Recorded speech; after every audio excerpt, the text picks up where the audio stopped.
Iberia, a beautiful seaside nation boasting massive seafaring cities and a powerful navy, known for their love of seafood and coming out with the hottest boy band this side of Terra.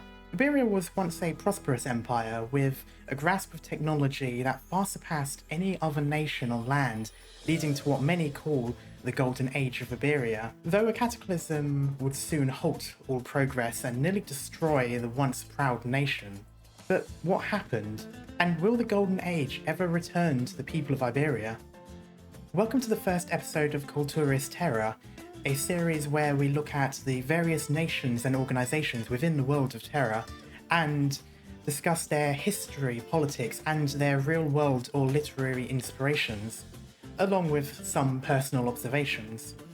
So, sit back, relax, and be sure to subscribe if you like the video.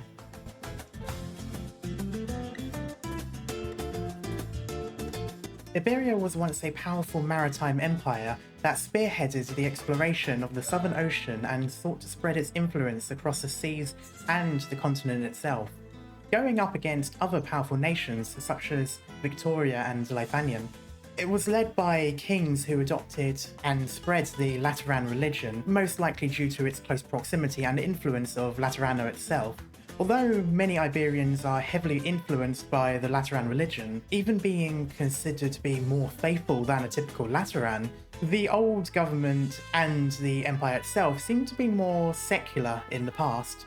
This isn't at all surprising when you consider Iberia was an empire that accepted people from other parts of the world and did its fair share of colonization. Empires are, more often than not, multicultural in nature, and when your empire involves so many different people, it's often a smart idea to accommodate their religions and cultures in order to avoid too much tension. Iberia itself is inspired by both the Spanish and Portuguese empires respectively, both of which were powerful and influential seafaring empires, which pioneered our world's age of exploration. These influences are seen all across the land of this fictional nation, with a particularly Mediterranean influence to most of its architecture and terrain. The Iberian language is also a mix of Spanish and Portuguese, although somehow the grammar and vocabulary rules work in a way that makes it so the two languages act as one. Of course, this isn't true to life, as in reality, people from the two countries cannot actually understand each other without taking the time to learn each other's language. In the game, you mainly see Spanish being spoken for place names, titles, and general phrases, though occasionally you see the odd Portuguese thrown in. For example, Irene will often say merda, which in Spanish would be mierda. The main brunt of Iberia's past is heavily inspired by the Spanish and Portuguese empires at seemingly their height of power and influence in our world. Both nations became empires during the 5th century and began what is commonly known as the Age of Discovery, a time in which explorers mapped out the seas and new lands which they had not stepped foot on before. It was a time of growth and expansion for these two empires, and for a time, they were the main global powers until Britain joined during the 16th century. As maritime trade and global governance became a large aspect of these two empires, these already naval-focused empires quickly grew and developed their own vast fleets, which regularly patrolled its waters and trade routes. Iberia's story is very much the same. A powerful seafaring empire who pushed the discovery of both new lands and an attempt to map out and tame the sea, quickly growing its influence on the world stage. This moment in Iberia's history is commonly referred to as the Golden Age by its people.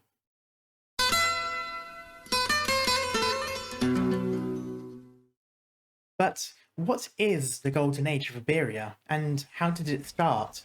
A golden age is a point in a nation's history that is often considered its peak, when its influence, discoveries, and overall quality of life for its people is considered the highest. Nations during these moments are often leading the way towards progress, which makes life better for their people while also influencing the progress of other nations. The Islamic Golden Age boosted scientific, economic, and cultural growth. A large portion of the mathematics we use to this day comes from that period. Similarly, The Spanish Golden Age saw massive growth for its empire, but also led to the discoveries that ultimately benefited its neighbours, albeit at the expense of the people they discovered. In Iberia's case, the Golden Age was a result of rapid technological advancement that pushed it above all other nations on land, allowing them to create strong navies for political and military strength. It allowed them to create stronger nomadic cities for better quality of life, and allowed them to create a massive network of lighthouses which allow them to easily navigate. A feat that no other nation seems to possess, even to this day. All of this was thanks to strong diplomatic relations with another nation, Iberia.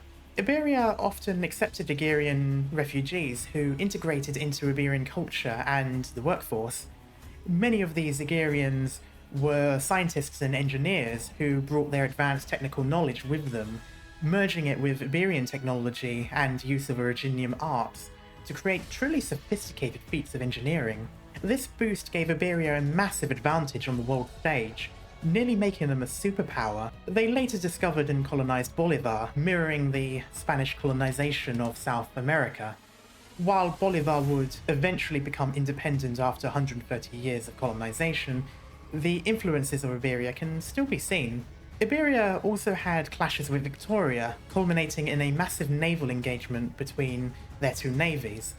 This event mirrors the First Anglo-Spanish War between Spain's Philip II and England's Elizabeth I, although this deviates from reality in terms of outcomes. In the battle that inspired this law, the Spanish Armada was weakened by storms, then were met with fire ships which caused chaos for the fleet, and eventually resulted in a loss against the English Navy. In Arknights, however, Iberia beat the Victorian Navy in an absolutely humiliating defeat for the Aslan dynasty. Iberia also seemed to have its eyes set on Lithuania. While it doesn't seem like much happened, the Iberian military was seen as a threat to this Germanic-inspired nation. However, all Golden Ages must eventually come to an end. Sometimes it's slow and ultimately not super noticeable. One nation has its moment in the limelight, only for another nation to take the spotlight after. Or it can be devastating, and the end of Iberia's Golden Age certainly falls into this category.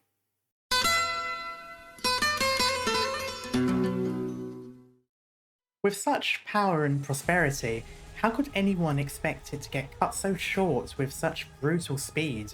No one could threaten the empire, the government was stable, and continual progress only meant a better life for its people. It was then the waters around the coast fell silent.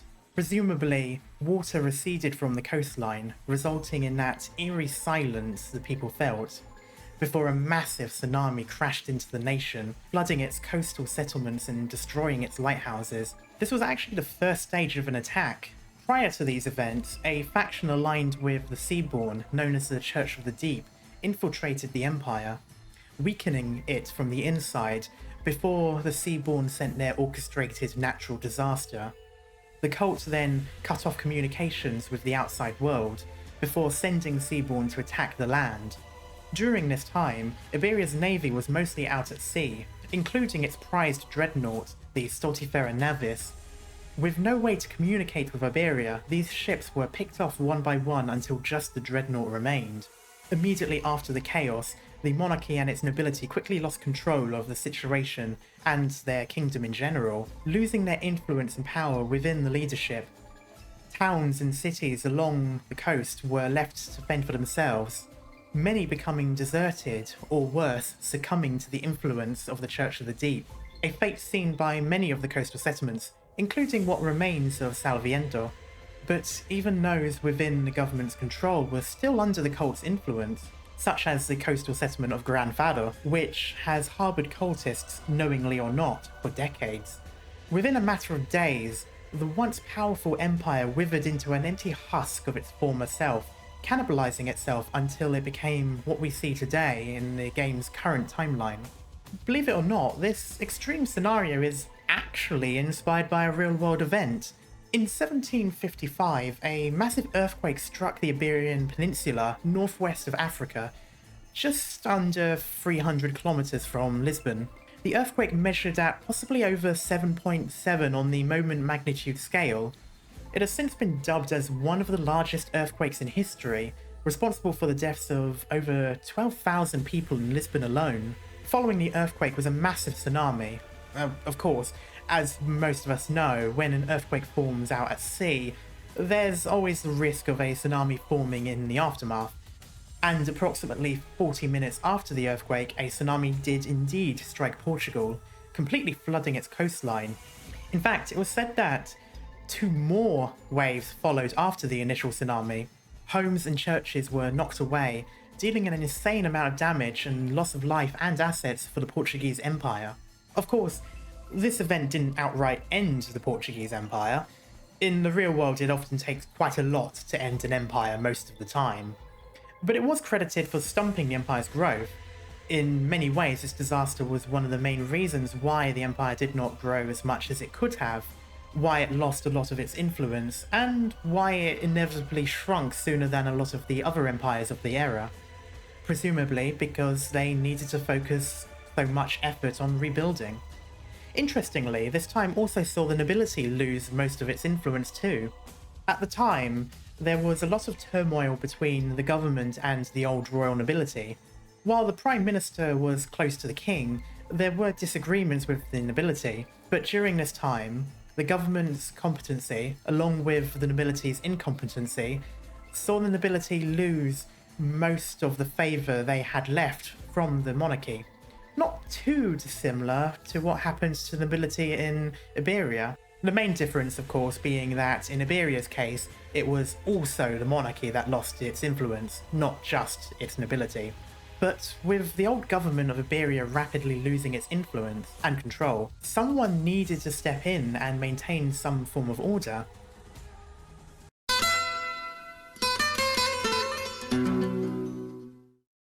Of course, no one expects the Iberian Inquisition.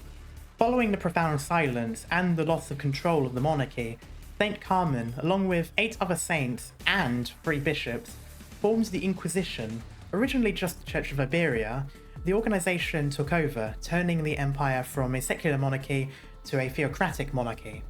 Though, given the lack of power of the royalty, I'd go as far as to call it a constitutional monarchy or equivalent, or just a flat-out theocracy disguised as a monarchy. By this point in time, the Iberian Church and the Lateran Church already suffered a strained relationship, partly because Laterano had little interest in Iberia, but also the threat that the power and influence of the Iberian Empire itself. Iberia even thought of installing their own pope. However, the silence stopped that plan. With the formation of the Inquisition, the Church of Iberia was fully separated from the Lateran Church. Oddly enough, despite Iberia's influence being our world's Iberian Peninsula, this event and relationship actually reminds me of the Church of England and the Greater Protestant Reformation beforehand, which is interesting as both Iberian kingdoms in our world are still very Catholic even to this day. Now, I personally have a distaste towards theocracies. However, in this case, I have to say the Iberian Inquisition was particularly horrible. Much like the Spanish Inquisition of our world, it was a disgusting and intolerant time. A pressure to only follow the teachings of one specific part of one specific religion. Failure to do so would result in torture and often punishment by death. The Inquisition of Iberia saw the prosecution and deaths of countless Iberian residents and an isolationist society that refused to adapt. While they were mainly formed to maintain order in the nation, and in many ways did manage to achieve it to some extent, their harsh philosophy often meant abandoning areas for the sake of others simply because it was easier, leaving people to fend for themselves and allowing the Church of the Deep more power, much like the case of Salviento. While people respect the Inquisition out of fear, many of the population hold a decent amount of hate for them, partly due to the feeling of neglect, but also due to the prejudice they hold towards the Aguirre, despite all Iberia was able to achieve specifically because of them. Of course, the Iberian Inquisition is very much inspired by our world's Spanish Inquisition of the 15th century, which existed all the way up until the mid-19th century. The overall aim of the Catholic Inquisition was to combat heresy, which basically meant anything from worshipping another god to practicing science that goes against what the church considered facts. The Spanish Inquisition in particular was founded during the Reconquista of the Iberian Peninsula to convert the people under Moorish rule, though the main target of this Inquisition during the time was often the Jewish population. During Spain's Reconquista, thousands of Jews were forced to convert to Christianity, and many more were exiled. After the formation of the Inquisition, things got much worse for the Jews and any other religious minority in that region. A number of pogroms, captures, tortures and executions took place, all with the aim of purging all non-Christians and keeping the Spanish Empire for Christians. Eventually, the Inquisition would be ended. As the Spanish Empire grew, there was greater concern for the well-being of others, along with concerns over the land-owning powers of the church. The power of the Inquisition was gradually reduced until it was eventually abolished and people began to lean towards social progress and enlightenment. Unfortunately for the Iberia, hiding themselves from the Inquisition was far more difficult. In our world, people of different faiths could convert, or at least pretend to convert in order to stay safe. In fact, throughout a lot of Europe around this time, it was not uncommon for religious minorities to hide their practices. However, the Iberia are not a religion, they are a race. You can hide your religion, but you can't as easily hide your race, and the Iberia are noticeably different from the Liberi majority living in Iberia. The Inquisition deployed a number of agents, inquisitors, who would investigate potential acts of heresy enacted by the Church of the Deep. There is nothing subtle about their appearance. Every aspect of their uniform is to show you they are the Inquisition, and they are not to be messed with. Their combat prowess is equally distinct. Inquisitors are often seen wielding some form of rapier or saber for close quarters combat. In their offhand, they would often hold a lantern. These lanterns are actually arts units, specifically units capable of generating luminal arts, which are able to repel the seaborne monsters to some extent. While this equipment serves as a functional purpose, they also provide a sentimental purpose too. The swords they wield show that they are of Iberia and should be recognised as such, while their lanterns act as a guiding light in the darkness, as though only they can lead the people out of these difficult times. Inquisitors also carry an extremely powerful hand cannon, capable of dishing out awesome levels of damage. However, these weapons are highly unwieldy and often difficult to control, resulting in such weapons being used sparingly, often on harder or larger targets. The Iberian Inquisition also runs the Penal Battalion, or El Batallón Penal. These serve as the defense force of Iberia.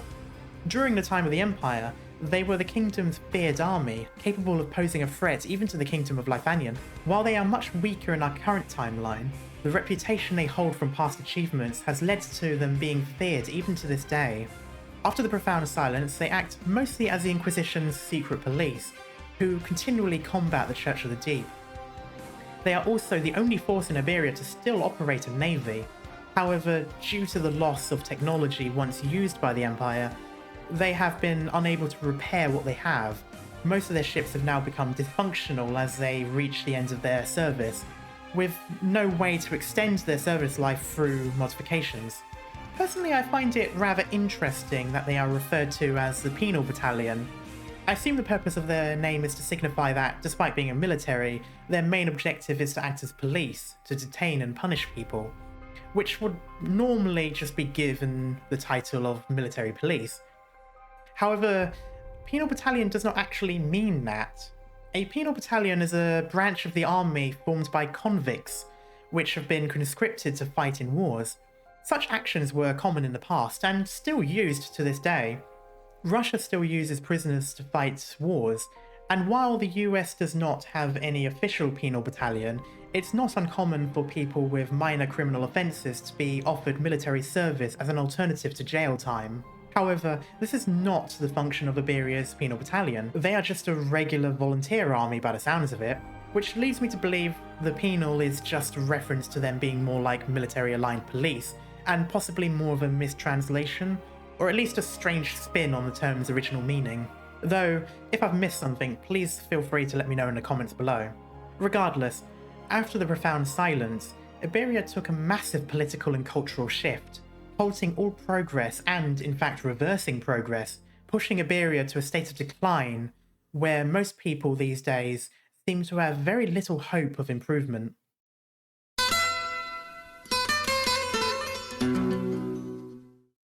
Well, no.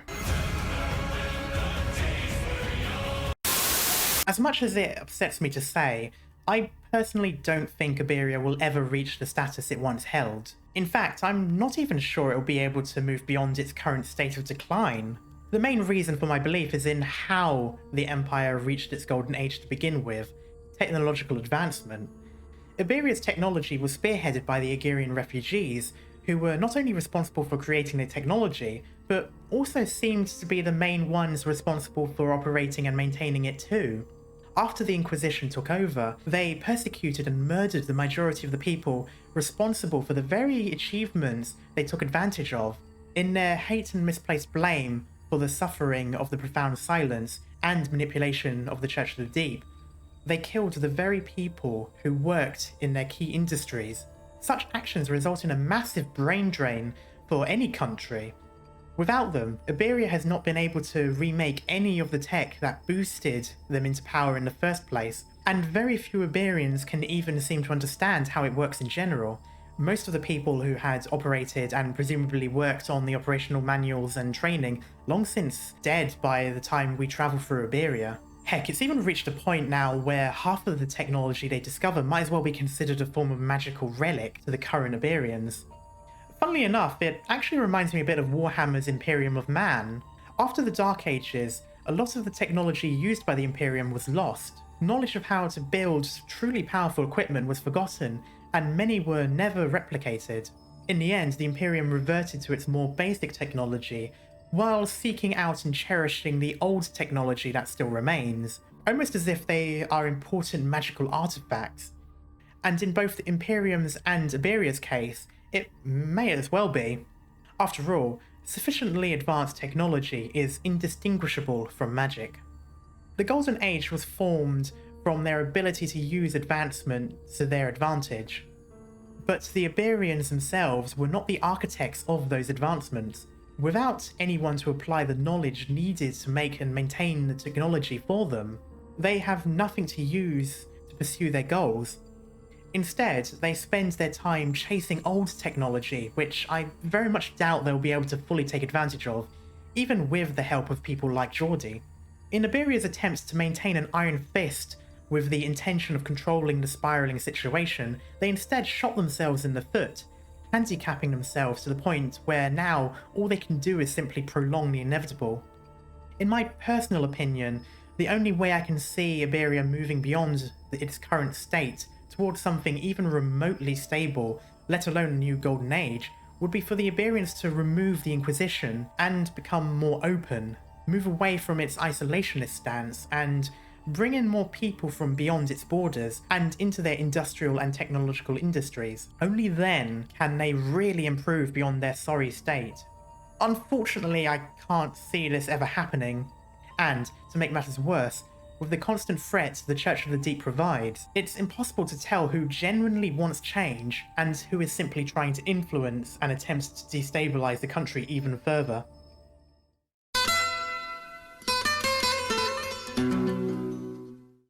Iberia was once a proud and prosperous empire, capable of rivaling and even subduing their bordering nations, and on track to becoming a real player on the global stage.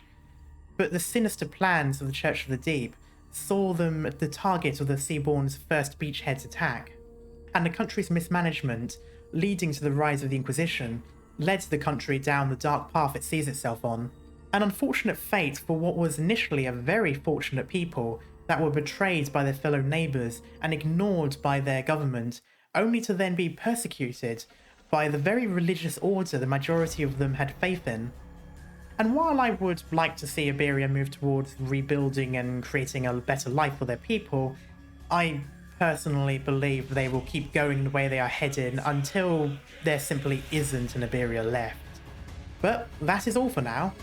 Admittedly a more depressing topic for a lore video, but don't worry, my next video will be much happier and a lot more upbeat. Ursus. But for now, thank you for getting this far in the video. If you enjoyed, be sure to drop a like and subscribe. It's free and it helps the channel grow. And, as always, I shall see you all next time. Bye bye.